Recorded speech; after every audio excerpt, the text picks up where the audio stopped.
Welcome to my channel. आज हम जो है आगे की टॉपिक जो है सेंटेंस के बारे में जानेंगे। हमने पिछले पार्ट में जो है फ्रेज के बारे में पढ़ा, जबकि फ्रेज भी शब्दों का ही समूह होता है, लेकिन वहाँ पे अर्थपूर्ण नहीं होता है। और सेंटेंस जो होता है शब्दों का समूह है, लेकिन इसका जो है अर्थपूर्ण हो जाता है। तो आइए देखते हैं। Sentence is a group of words which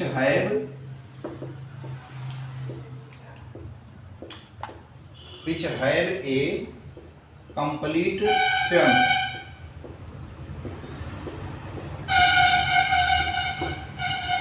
sentence शब्दों का एक ऐसा समूह होता है जिसका पूर्ण अर्थ निकलता है। अर्थात हम जानते हैं कि वर्ड प्लस वर्ड बराबर सेंटेंस होते हैं, बन जाते हैं सेंटेंस। हाँ, जिस तरह से आप शब्द और शब्द मिलके सेंटेंस मतलब शब्द एक सार्थक होता है, उसी तरह सेंटेंस भी एक सार्थक ही होता है। और इस तरह नाम एक शब्द है, जाता है दूसरा शब्द। तो इसमें जो है यदि अलग अलग होते हैं तो सेंटेंस नहीं होंगे। यदि इनको जोड़ दिया जाए तो ये सेंटेंस हो जाएंगे। अतः राम और जाता का गोज, राम गोज। इस तरह से और भी हमारे जो है सेंटेंस हैं जिसमें जो है शब्द मिले होते हैं। तो इस प्रकार से दूसरा भी उदाहरण हमारा है, राम इज गोइंग। सेंटेंस बड़ा भी होता है, छोटा भी होता है, जिसमें दो चीज तो होना बहुत जरूरी है, सब्जेक्ट और वर्ब। यानी नोट में आप जानेंगे इसे, it has a subject and a verb. एक सब्जेक्ट और एक वर्ब का होना जरूरी है। इस तरह उम्मीद करते हैं कि आप सेंटेंस के बारे में समझ गए होंगे। इसे नोट कर लें। तो अब चलते हैं हम आगे, क्लॉज पढ़ते हैं। क्लॉज का मतलब होता है उपवाक्य। वाक्य और उपवाक्य दोनों में ही सब्जेक्ट और वर्ब होते हैं, लेकिन आप जिस तरह से एक विद्यालय में प्रिंसिपल और वाइस प्रिंसिपल होते हैं, वही किरदार इनका भी होता है। इस प्रकार क्लॉज, सेंटेंस और फ्रेज तीनों जो है एक दूसरे से कनेक्टेड होते हैं। अब क्लॉज में भी एक सब्जेक्ट और वर्ब होता है, और सेंटेंस में भी सब्जेक्ट और वर्ब होता है। लेकिन क्या है कि क्लॉज जो है सेंटेंस पर निर्भर होता है। क्लॉज सेंटेंस पर निर्भर होता है। जिस तरह से विद्यालय में वाइस प्रिंसिपल पर निर्भर होते हैं, उसी तरह जो है क्लॉज जो है सेंटेंस पर निर्भर होता है। तो क्लॉज के बारे में हम आगे पढ़ेंगे जब कंजंक्शन को पढ़ेंगे, लेकिन यहाँ एक इमेज के रूप में हम आपके दिमाग में डालना चाहते हैं। तो आइए देखते हैं कि जब हम फ्रेज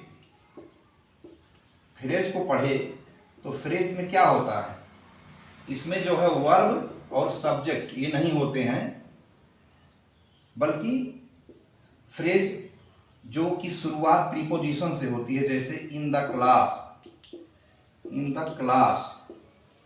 एक आपका जो है फ्रेज है, इस फ्रेज में सब्जेक्ट और वर्ब लगा दिया जाए तो सेंटेंस बन जाएगा। लेकिन याद रखें, एक ट्रिक और है आपकी, सब्जेक्ट वर्ब और फ्रेज, इसके आगे एक जो है कंजंक्शन रख दिया जाए। कंजंक्शन के बारे में आज बाद में पढ़ेंगे। कंजंक्शन मतलब होता है कनेक्टर, जो दो शब्दों या दो से अधिक शब्दों को, दो से अधिक वाक्यों को जोड़ने का काम करे, वो कंजंक्शन होता है। कंजंक्शन बहुत हैं, जैसे आप पढ़ेंगे बाद में।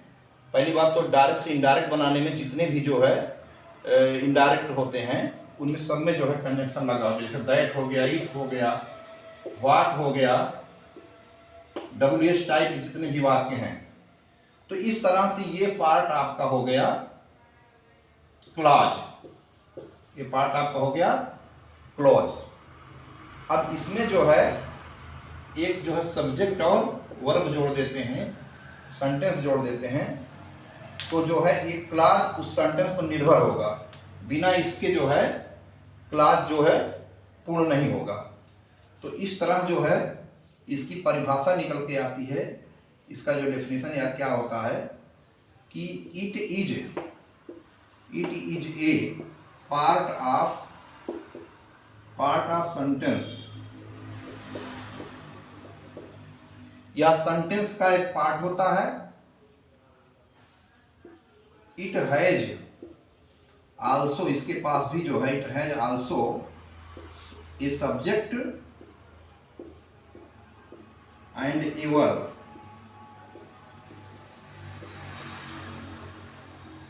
इट डिपेंड्स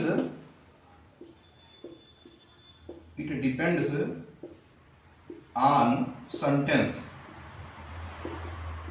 यह सेंटेंस पर निर्भर होता है। इस तरह से आइए देखते हैं एक पूर्ण वाक्य लिख करके। एग्जाम्पल के तौर पर आई मेट हिम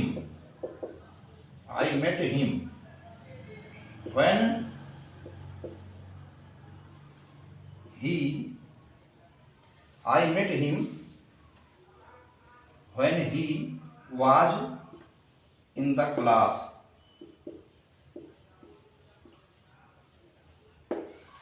अब इसमें आप देखिए ये वाला पार्ट आपका क्या है, फ्रेज है, और इसमें जो है एक सब्जेक्ट है, एक वर्ब है, एक सब्जेक्ट और एक वर्ब है।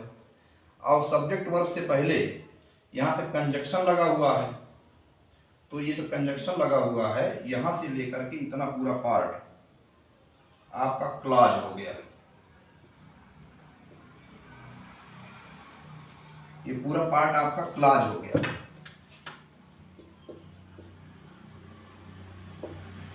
ये पूरा पार्ट आपका क्लॉज हो गया। अब ये क्लॉज जो है देखिए इस पर निर्भर है, इधर भी एक सब्जेक्ट वर्ब है, सब्जेक्ट वर्ब इस पर निर्भर है। तो बिना इसके जो है एक क्लॉज पूर्ण ना होता। इस प्रकार से जो है हम उम्मीद करते हैं कि आपको क्लॉज के बारे में जानकारी मिल चुकी होगी।